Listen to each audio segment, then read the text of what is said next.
Most people who study this, and it's pretty much common knowledge now that genes don't create disease. The model of epigenetics says it's the environment that selects and instructs the gene, and your body is a protein-producing machine. Every single cell in your body makes a protein except red blood cells, and in order for the cell to make a protein, a gene has to be expressed. So think of genes as a parts list or a library of potentials. And so the muscle cells make muscle proteins, they're called actin and myosin. Skin cells make skin proteins called collagen and elastin. Your stomach cells make stomach proteins called enzymes. So the body is a protein-producing machine. So what most people don't know is that when they remember the event, they're producing the same chemistry in their brain and body as if the event was happening. So let's just say you have a traumatic experience and you keep thinking about and remembering that experience 50 to 100 times in one day. And that emotion now is really stored in the body. The trauma is not just in the brain now, the trauma is in the body. That person living that state is doing their best to not recreate that experience again. So anytime they're in a situation that relates to anything similar to what happens in the past, their brain automatically starts forecasting that future event. And so now, as they begin to select some possible reality in their future and emotionally embrace it, they're conditioning their body further into that experience. So then the gene expression of that person will be exactly the same. They'll keep signaling the same gene in the same way.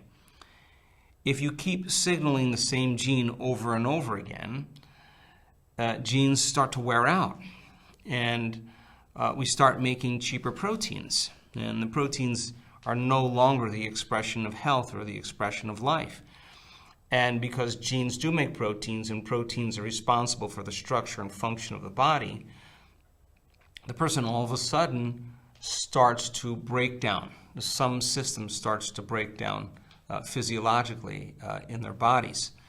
So that could be a person could have a hereditary condition that may be cancer, someone it may be MS, the other person it may be Parkinson's, but whatever the hereditary gene that's passed on from their parents will probably be the gene that begins to become selected and instructed. So the question is, if the stress hormones, which are the primary emotions that people feel on a regular basis, the majority of the time, downregulate genes to create disease, and you can turn on the stress response just by thinking about your problems, then it means that your thoughts can literally make you sick. And the question is, if your thoughts could make you sick, is it possible then that your thoughts could make you well? So to the person who's had the trauma or the betrayal, and for them to step outside of the familiar territory and give up their suffering is the process of change. It's stepping from the known into the unknown. And people who live in those emotional states always tend to tell the story of why they are that way emotionally. And so they have to start telling a new story. They have to start beginning to become conscious of their unconscious thoughts, become aware of how they speak or their unconscious habits, or start to pay more attention to the emotions that they feel. And that concept in neuroscience is called metacognition. So how you think, how you act, and how you feel is your personality. And your personality has a direct correlation with your personal reality. So if you want to change your personal reality, that means you have to change your personality. So if 90% of most people's thoughts are the same thoughts as the day before, and nerve cells that fire together wire together, if you keep thinking the same way, those thoughts will become hardwired attitudes.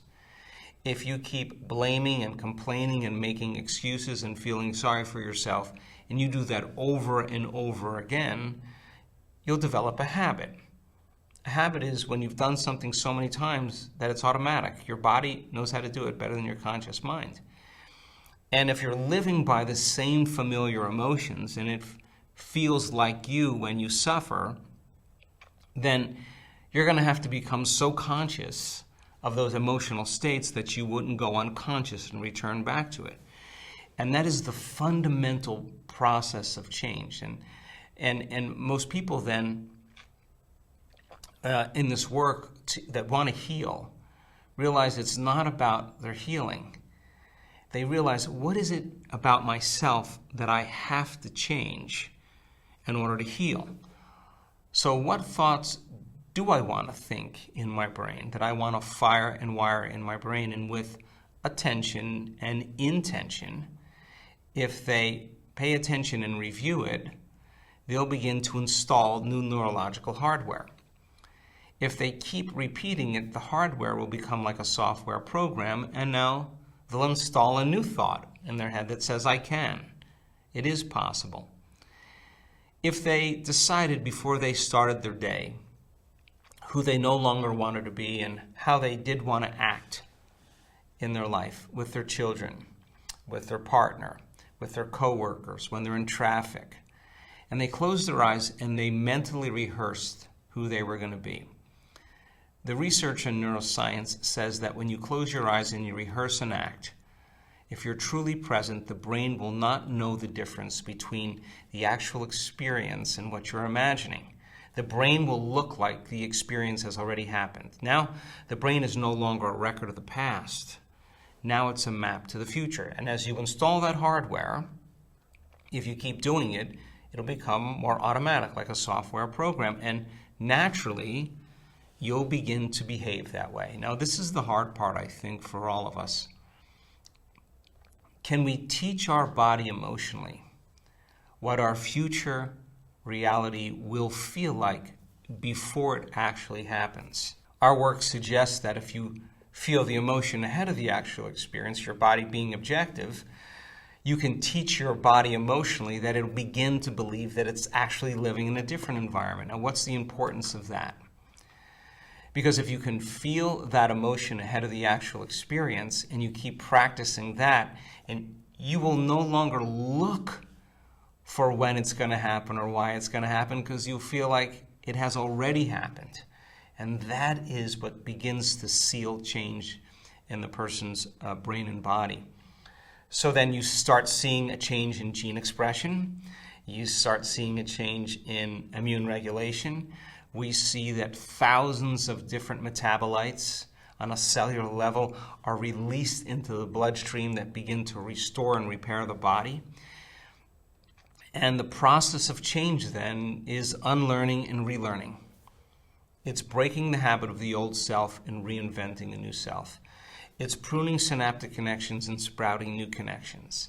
It's unfiring and unwiring and refiring and rewiring. It's deprogramming and reprogramming. It's literally losing your mind and creating a new one. It's unmemorizing emotions that keep us stuck in the past and then reconditioning the brain and body to a new emotional state, into a new future.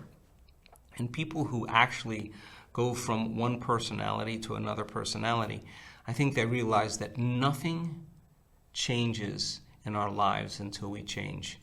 And it's not something that you learn in one bite. It's something that you have to constantly remind yourself of, because so many people are programmed into believing that they need something outside of them to change their internal state. And we're actually seeing from so much of our research that you can make such substantial changes in 1 week that your body is literally believing it's living in a new